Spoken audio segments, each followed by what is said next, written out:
good evening, everyone, and welcome to tonight's discussion on The Thief Collector. You're in for a real special treat tonight.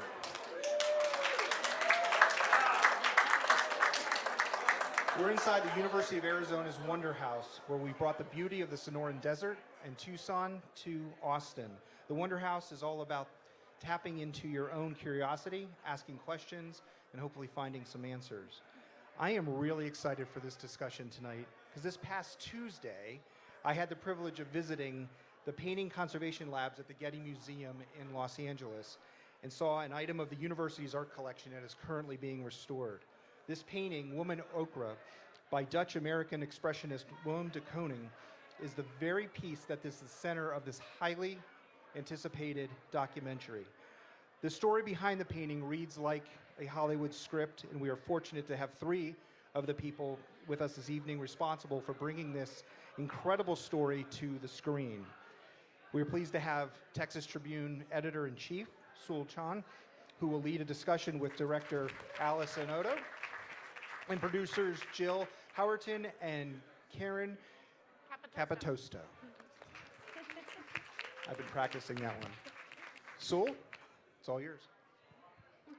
Tilgman, thank you so much for that very kind introduction. Can everyone hear me? It's a little noisy. Welcome, Allison, Jill, and Caryn. I watched The Thief Collector twice. It's gonna. Hi, everyone. The Thief Collector is a truly remarkable documentary. It's an incredibly special work. It has elements of crime mystery and thriller blended together with family history and memory, blended together with questions about how we want to be remembered and what we want to be remembered for. And then finally, of course, incredible, at its center, of course, is a masterpiece, a work of art that is so stunning and so valuable that it becomes a character itself in the film. So why don't you begin by telling me a little bit, Allison, about how this project came together and how it came to be debuting this week at South by. Oh, you're mic'd. I am mic'd. Okay, can you all hear me? Not well. Should we pass the mic? Can you hear me now? Okay, much better. So I first read about the recovery of Woman-Ochre back in 2019 in an article in Smithsonian Magazine. And I was just immediately intrigued. And so I started to kind of do a little bit of digging into how this painting ended up in the house of two mild-mannered retired school teachers in a town that was 290 people, and why they looked like dead ringers for the original police sketch. So I started digging, and I realized pretty quickly that the theft itself was just the tip of the iceberg, and that there's so much more going on. It's bizarre characters, incredible synchronicities, and just this deep psychological drive there. And so I told Caryn about it because we'd worked together on a past film, and I told Jill's business partner about it, and he had a funny story about how he already knew of the film, so maybe you could talk about that. Well, yeah, so my partner Josh had sent me this article probably 4 months before Allison and he met, and I was like, gosh, this is such an amazing story, but we didn't have the bandwidth to do anything at the moment, so I'm like, all right, we'll just put that on the back burner. And then he met Allison, and they were working together, and he's like, oh, what else are you working on? She's like, well, I have this really cool story that I love that I just kind of started researching, and it was the same story. So he called me, he's like, Jill, you're not going to believe it, Allison's working on this film. And so it kind of was meant to be, and then Caryn and Allison had worked together, like they said, and so we all decided to partner together, which was great.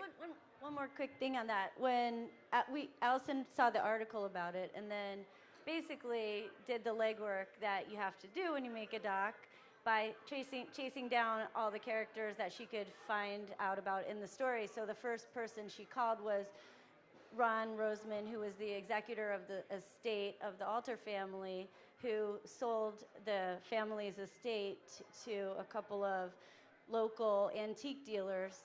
and that's how the painting was originally rediscovered. So basically, Allison chased down, the people that we would have to kind of get a little more information about to be able to get permission to have access to the family archives, which opened up the story in a huge way.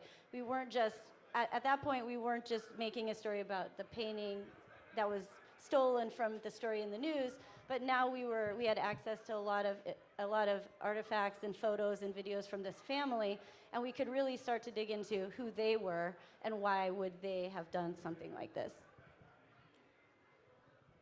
I think it's so rare to have a movie that's about an art theft, but in a way centering the thieves, which is not the perspective you usually think about. I've seen a lot of films about art thefts, I feel. The Isabella Stewart Gardner Museum and its famous thefts. Frankly, the art looted by Nazi Germans during World War II, as described in the film and the book Rape of Europa. Very, very serious themes. And the film's very serious as well, but it's so interesting that it takes the culprits and makes them into characters. So are all of you familiar with the basic gist of what this film is about? It's okay not to be. Let me try to get this right, but I'm sure I'm going to get some details wrong. In 1985, you have a Willem de Kooning painting, Woman-Ochre, hanging at the art gallery at the University of Arizona in Tucson. A couple mysteriously comes in during the day. Day after Thanksgiving. Day after Thanksgiving, that's right. Sleepy day. Sleepy day, not a lot of people around, everyone's shopping, that's exactly right. And tell me if I'm getting this right, they take box cutters, they slash all four, they roll up this canvas, and they spirit it away. Stuffs it in his jacket. Stuffs it in his jacket, and they're gone. No fingerprints. No security camera. No security camera back in 1985. I hope it's a little bit harder now. It is. Yeah, definitely harder now. It is. And so what this touches off is a 32-year mystery, right? During which, did they keep the empty frame hanging as a reminder of kind of what was lost? And the painting itself kind of becomes a character that comes to life. Yeah.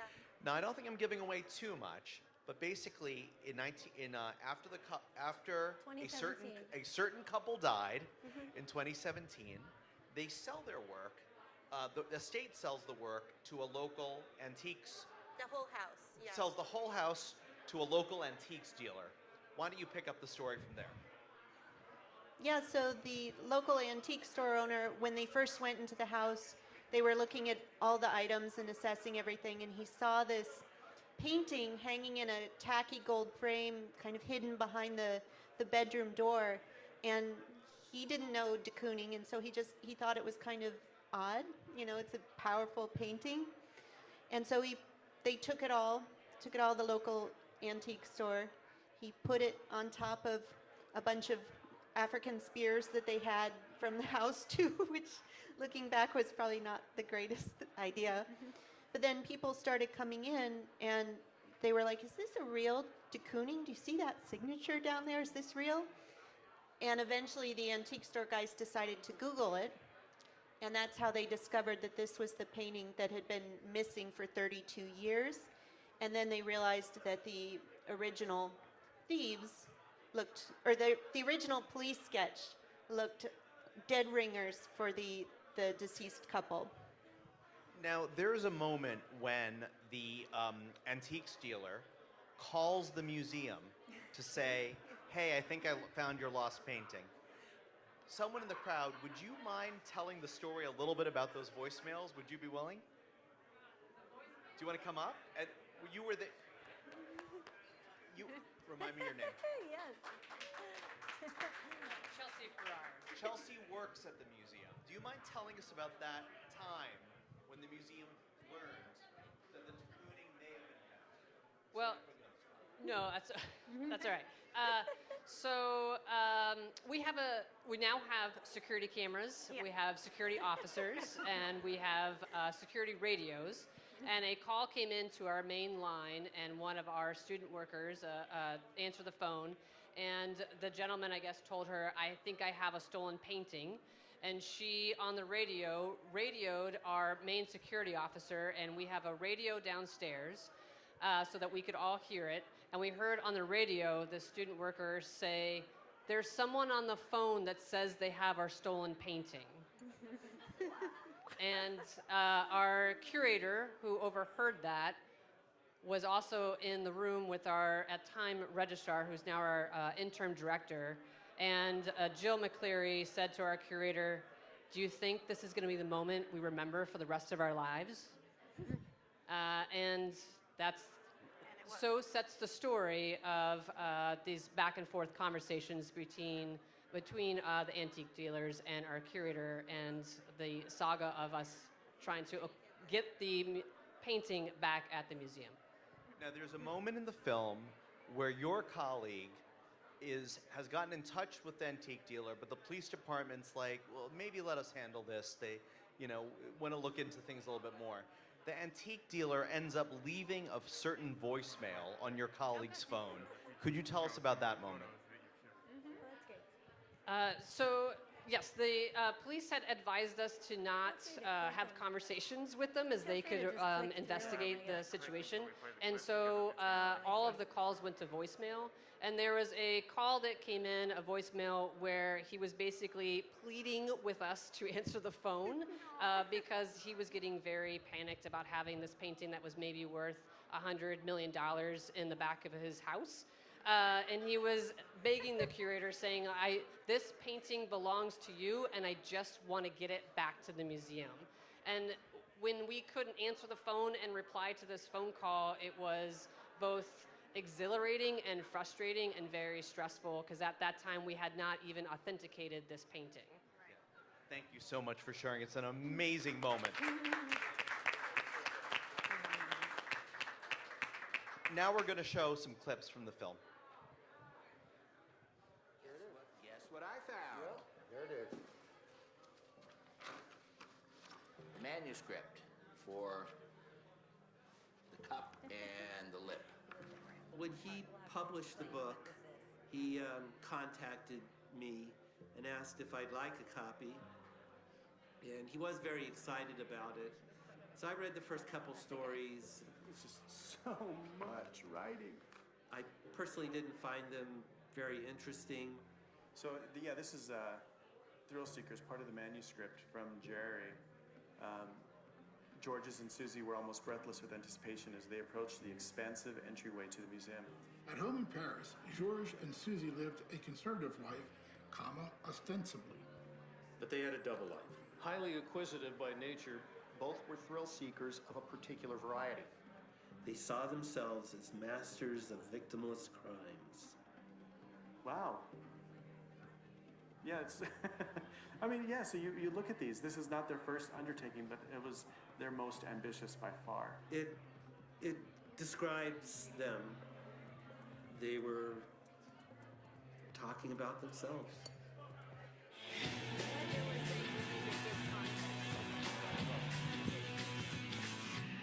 So just to add a little bit of context, that book that they're reading from is a book that was left behind by Jerry Alter, who is believed to be, along with his wife, the people who stole the painting.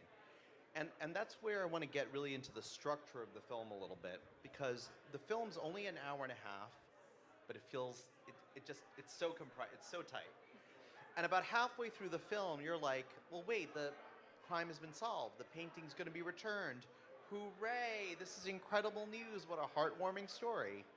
And then the film takes a kind of very unpredictable turn. Do you want to tell us about that, Allison? Go ahead. How much to say? How much can I say? I don't want to spoil too much, but I guess I can say, so Jerry wrote a book of short stories based on his real life experiences, and he's... In real life, he's an elementary school teacher. Yes, well, so the stories feature very thinly veiled versions of himself and his wife doing all of these nefarious things. And so we started to realize that there might be more than just one theft. And just more truth. Yes, and more truth to the stories than we originally anticipated. Yeah, I'll say one more thing. And so one thing that was really fun, and we discovered halfway through making the film, when we discovered that he wrote this book, is that we could kind of utilize these stories that he wrote to kind of help tell our story about and fill in some of the blanks that we didn't know about what really happened. So we utilized his book and his own stories and his own words as kind of clues to what might have happened. And so we actually, what you're seeing is some recreations that we did that were scripted based on the audio voiceover with a narrator reading from his book. So these recreations are in a few points within the film that kind of help round out the story of what potentially happened and this sort of fantasy world that we think really that this couple sort of lived in terms of who they were and what they might have done, who they were in real life and who they were in their secret life, whether his book was fiction or was it based on fact. And so our film kind of plays with that idea. We certainly will not give away what happens in the second half. You've got to watch it. But one thing I do think I can ask is, you know, we all think about imaginary lives, the secret life of Walter Mitty, and we think about how the film really challenges us to examine the narratives that we tell about ourselves. You know, I would not have thought that someone who's kind of committed a pretty serious felony would leave behind hundreds and hundreds and hundreds of pages of their imaginary life story. How did you at first grapple with that material and then begin to process it? Well, I think it was a matter of kind of sorting through what was fact versus what could be fiction, and then also tying together all of these different memories that neighbors had of them and colleagues had and family had, and then kind of pulling that together to figure out what really happened and what might have just been his fantasies and what has a grain of truth in it. You know, I feel that the film is especially kind of relevant to this moment when sometimes, you know, truth and facts have come under a little bit of pressure. And the question of, like, what is true? And whether our memories are true, and whether even the truths, you know, described in documents, for example, or court files or reports, how that matches up with people's subjective truths. And I think that's one of the themes that really, really comes out here. Tell me a little bit about, you know, what may have motivated Jerry and Rita Alter. For, you know, you've done all this exploring. You've read every shred of paper that they've left behind. You asked a lot of questions in your film, which we're not going to give the answers away to, because that's why you've got to watch it all tomorrow. But tell us a little bit about what you concluded about the way that we fashion our own motivations and our own identities. Well, I think his stories were a way of reliving his glory moments, or they were how he wanted his past to be. So, yeah, he was just kind of, I feel like he was trying to recreate who he was and who he wanted to be remembered as. Yeah. I guess the one other thing I think about memories and fiction and stuff, I think we found really poignant while making the film was talking to Ron, his nephew, who was the unwitting, you know, executor of the estate, who sold all this stuff to, you know, for a very small amount of money, and then got a call from the FBI that there was a $100 million painting in that, stolen painting in that, and him trying to, you know, process who he thought they were, you know, this revisiting of your memory of your family and not really knowing everything about them, and then finding it out as we were finding it out. It was really a really hard, an interesting part of making this and watching them go through the process of the whole investigation, the painting being returned, and then this being a part of his story now. You know, so that was really interesting. Yeah, and even to go further, everyone in his life. You know, he was a teacher at one point, so we got to talk to some of his former students and their memories of him. So, Of Jerry, yes, of Jerry Alter. So hearing everyone's perspective of him and who he was, and then learning, wait, he could have done this? You know, even their friends, they're like, I can't imagine Rita doing something like this. I can't imagine it. And then they're like, well, I guess if it was for this reason, maybe I could, and so seeing people kind of grapple with the idea of thinking you know someone a certain way and then hearing that they might be capable of doing something like this, that was really interesting. Well, you know how in journalism there's always that cliche that after something terrible happens, the reporters go to the neighbors next door. The neighbors typically give one of two reactions. I'm shocked. How could that possibly be? Or they always seemed a little weird. And that kind of reminded me, in your film, one of the amazing things this film does is bring together so many different characters. You've got this couple who are deceased and obviously not available to speak, but they're speaking through the writings. You've got the nephew of Rita, who is now has inherited the burden of dealing with this whole mess that his aunt and uncle set in motion.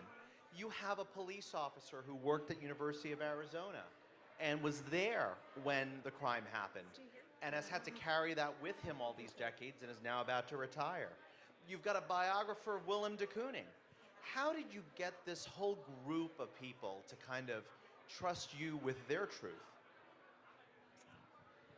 Well, I think it goes back to my journalism days, and I used to be a newspaper reporter, and just in terms of establishing rapport and empathy with people and making them feel comfortable to the point that they're willing to chat with you. And over time, as we went back and interviewed people a couple different times, they started to reveal more about themselves and more about what might have happened, and their truth became a little more profound. Yeah, I think, like you said, it's. I found that trying to get subjects to understand your intentions behind making a film is really important, because I feel like if the intentions are aligned, they feel comfortable, and as we dug and we start putting the pieces together, I feel like each piece reveals itself. Like when you start a film, you're not really sure where it's going to end up, but as you go, you're like, wait, now we need to find someone who knows about this. We need to find this. We need to find this. And you do the research, and the more people you talk to, the more people you learn about, and it kind of grows like that, which is part of the fun. Caryn, was there any part of the journey of research and reporting and getting access to subjects where you felt, man, we're stuck, or we're missing this piece and we can't get to this goal unless we have this piece answered first? Was it a smooth sailing all along, or were there bumps along the way?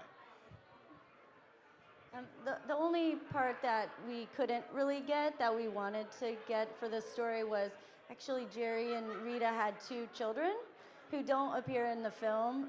One recently passed away, and one has some issues, some mental health issues that prevented him from being able to participate at all.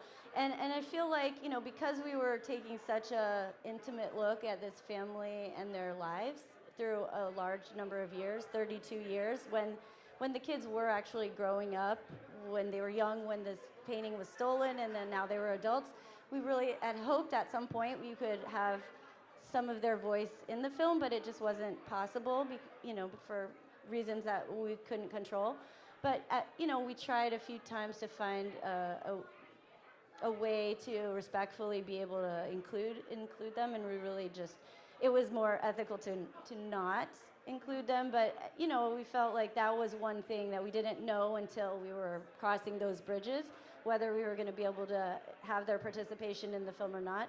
But since we had the blessing of the family via Ron, we felt okay with it in the end, but we had to make sure we were comfortable with that decision, because it was, you're opening up people's family albums and their family histories, and you're telling a story of a family history that's different than when they were living it.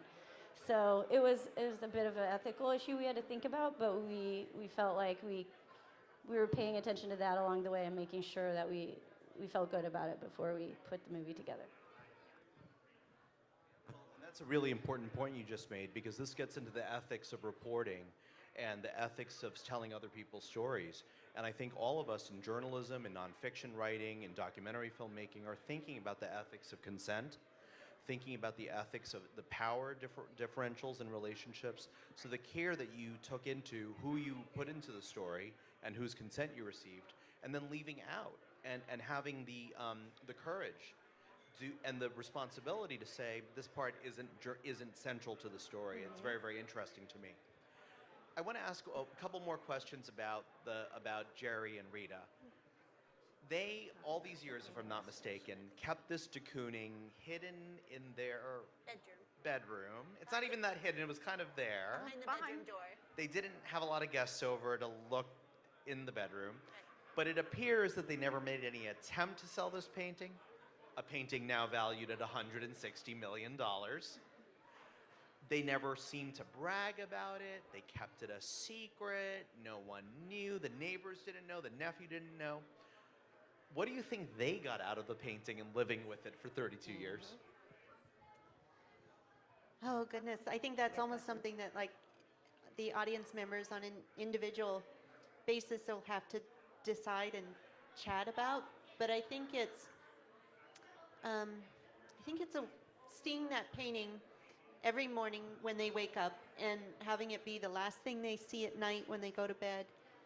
I think for me it would haunt me like terribly, but become like a noose around my neck. But I think for them it was like kind of a way to relive this moment when they were daring and, you know, adventurous and thrill-seeking.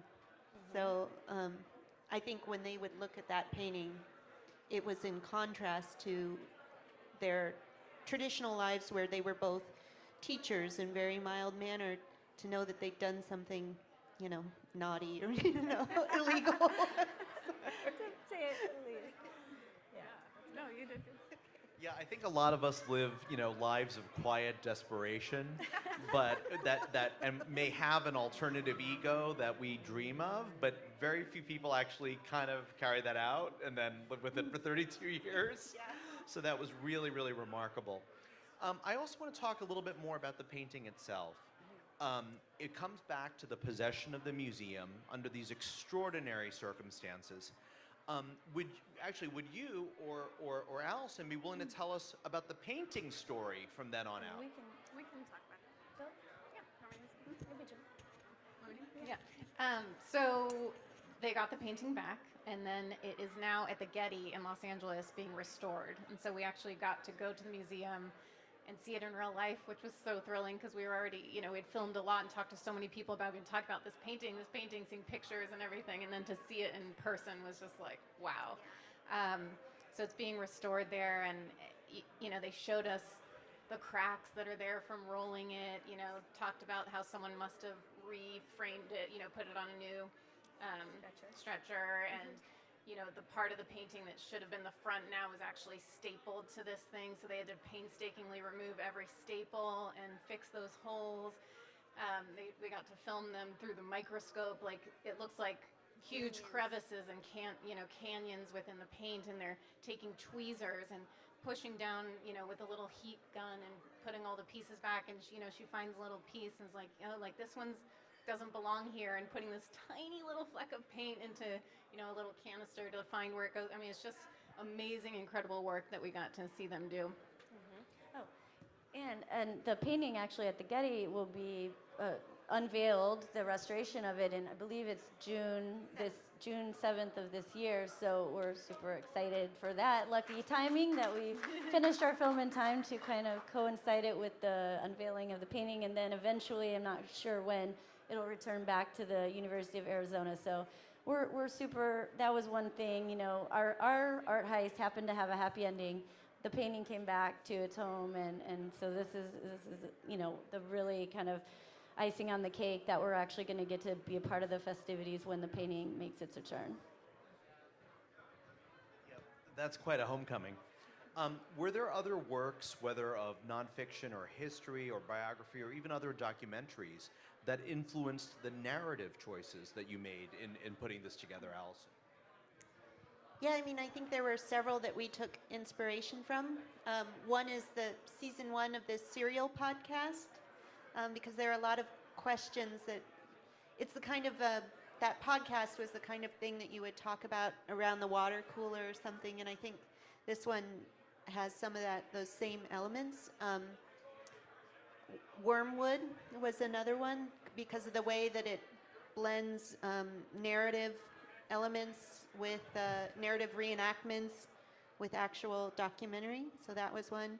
And then the third one was just Wes Anderson, because he's so quirky and the way he frames everything has a particular aesthetic, and we really took that into consideration with this film and the way we framed interviews, the way we did the reenactments. So yeah, it would be those three were probably the primary influences. Oh, yes. Yeah, I just want to say the reenactment. So it was interesting. Like the book came about like in the middle of shooting this, so it really turned like how we were going to put this film together when we realized we wanted to utilize them. And they had such a tone themselves. They're, you know, kind of amazingly terrible. Sorry, Jerry Alter. But before we found the book, we didn't know about the book when we started. So it was through, you know, we got licensed to use all of their, I mean, they had thousands of slides and photos and all of these things, and we found the manuscript to the book. So when we read them, we're like, okay, we want to utilize these, but we have to make sure that the audience knows that we know that these are not well written, because otherwise it's just going to look terrible. So that's where kind of the Wes Anderson vibe came in. We're like, okay, these need to have kind of a wink behind them so that people, you know, can understand the tone of how they were written and knew that it was not necessarily our choice. It was what we were getting from the book and from his writing. And then weaving that together became the challenge of how to kind of go in and out of this really kind of fantastical fantasy world into the grounded reality of the doc itself. That's fascinating. How did you make the decision to have all the different characters throughout the film ultimately read sections of the book? You've got the security guard reading sections of the book. You've got the guy from the antique store reading sections of the book. How did you make that creative choice? Oh goodness, I don't remember quite. I feel like it was on the fly. I got an idea about that. Okay. Yeah, I think once we were like really microscopically reading the book, it was as we were kind of editing. Well, we shot some of it. We knew we wanted to use it, so every time we did an interview after that, we would have people read pieces of each story. But then once we were actually editing and we were going through all of their family photos and things from they were world travelers. They were adventurers, they were world travelers. So they had all these pictures that as we were editing, we would find pictures that illustrated stories that we read in the book. And we were like, oh my gosh, this is blowing my mind. You know, it's actually partly real, but partly not real, obviously. But yeah, so we kind of decided early on we wanted to use the stories. We weren't quite sure how they were going to thread into our edit and into our framework of the structure. But right when we decided that, we started bringing the book to all our interviews to make sure that we were kind of getting the stories read that we knew we might use, and then figure out later how to use them when we were working with our footage and the photos and everything. I'm going to ask only just one or two more questions before hopefully opening it up to all of you, because I'd really love to hear your questions. What did you think about the power dynamic within their relationship? We don't know that much. They're deceased. You couldn't interview them. Was the husband kind of driving all this and the wife was along for the ride, as her nephew seems to suspect, maybe? Or was there in fact something more complicated and they were kind of driving each other, maybe Bonnie and Clyde style? Yeah, I think it's all speculation. I feel like it was probably a back and forth, depending on the activity. But I don't know. What do you think? I don't know. Yeah. I mean, you can't really guess. It is guessing. Yeah, it's guessing. But I think tomorrow when you see the film, or Monday when you see it, you'll come to your own conclusions. I'd love to get some questions from our audience members. Please do not be shy. I know, it's hard. Please. We can hear you. Yeah, thank you. Yeah, I just wanted to know, did they try to publish or otherwise like distribute their, I guess, literature that they wrote? Good question. Yeah. Yeah, so in 2011, I believe, was when he self-published this book, and he put it on Amazon, and it sold a few copies. And I think he got a couple relatives to write positive reviews of it to put up there, which is...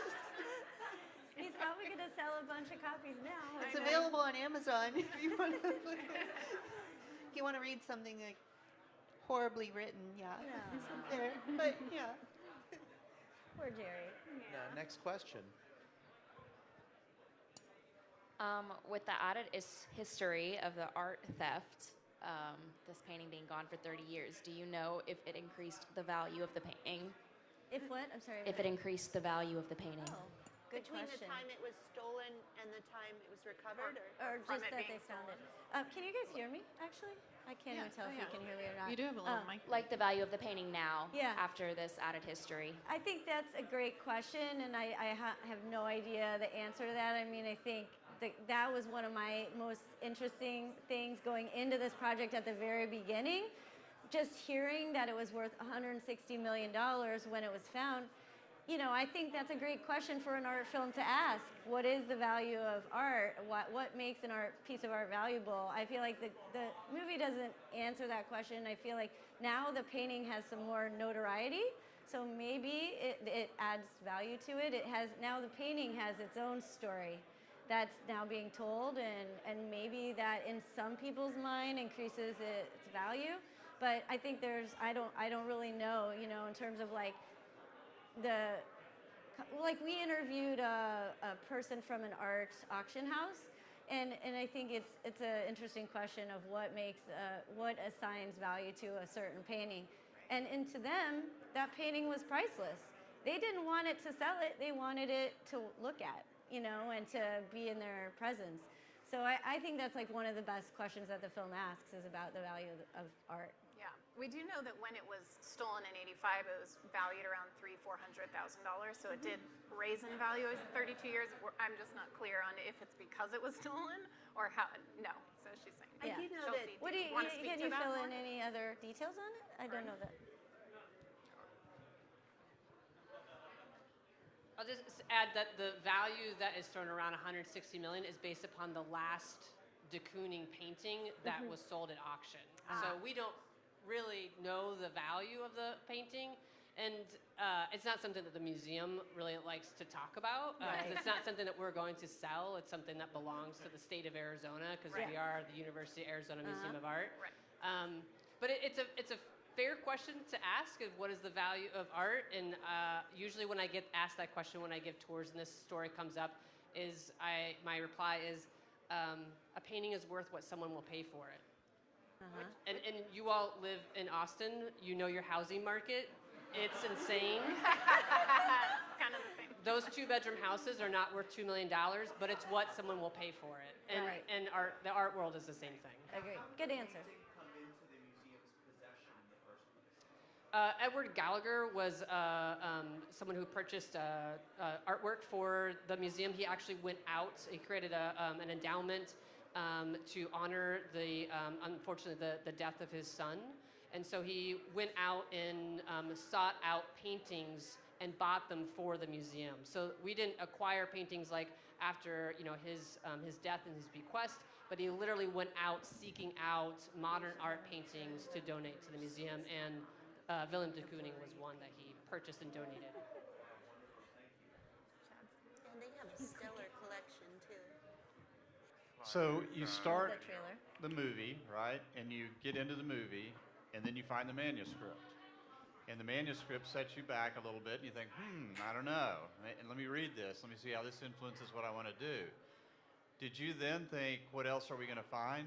Or should we wait? Or do we need to look through all this stuff before we continue the film?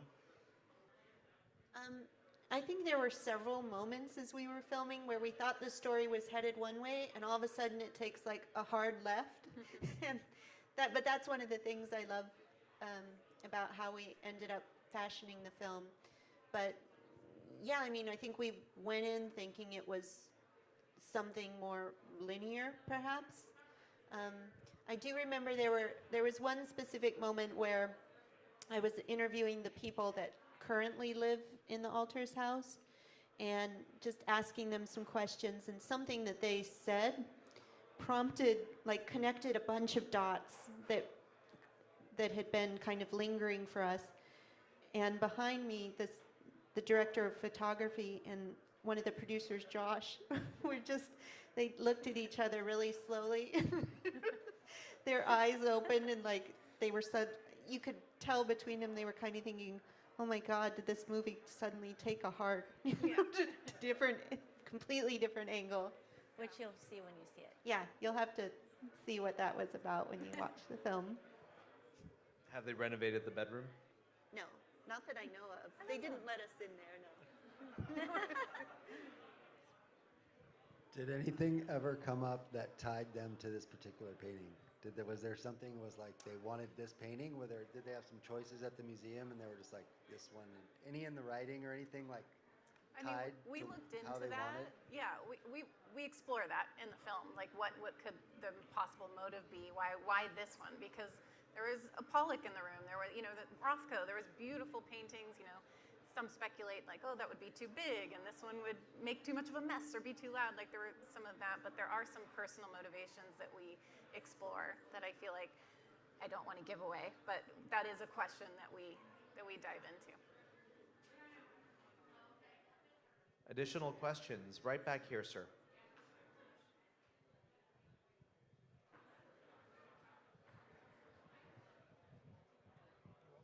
With the amount that you learned about the main subjects, I guess, is there anything that you saw in their lives that made you reevaluate something in your own or reinforce it? Good question. That's a hard one. I mean, it makes you think about your own family. People you know and what you think about. The antique store owners, it made me think like about would I have been willing to give back a $160 million painting without requesting a reward or holding it hostage? And the fact that they did that unhesitatingly made me, think that I ought to do something similar in that kind of a situation. I was actually really deeply moved by that scene because the antique dealer is someone who deals in things, right, and respects the materiality and the value and the commercial value of things. But immediately once he discovers what he has in his possession, he's like, oh no, this has to go back home. This has to go back home. And that kind of unquestioning, ethical response, no questions asked, leaving voicemails on your phone saying, come take the painting. Get it out here. Yeah. It's I thought that very, very inspiring, actually. Yeah.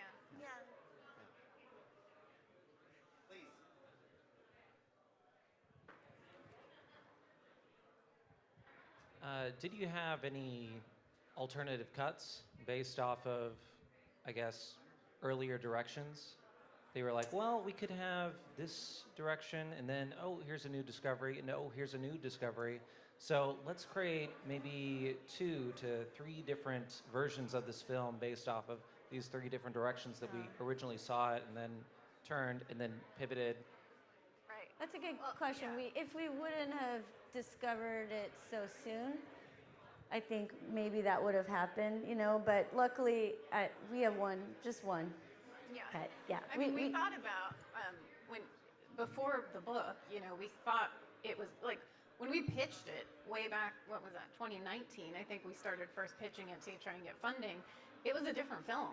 We were exploring, other possible art thefts and thieves and, things like that. And then we realized like, no, this couple is the story, so it kind of made a turn then.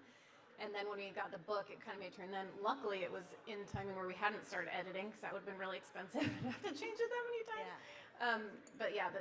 In our development and research and as we were filming, yes, it took a bunch of turns, but by the time we started editing, we kind of knew where it was going. Yeah, the fun part of documentaries when you don't always know where the story's going when you start it, I will say that, the editor and I worked pretty closely, and so we had like a paper cut along with the screenwriter where we kept moving different things around.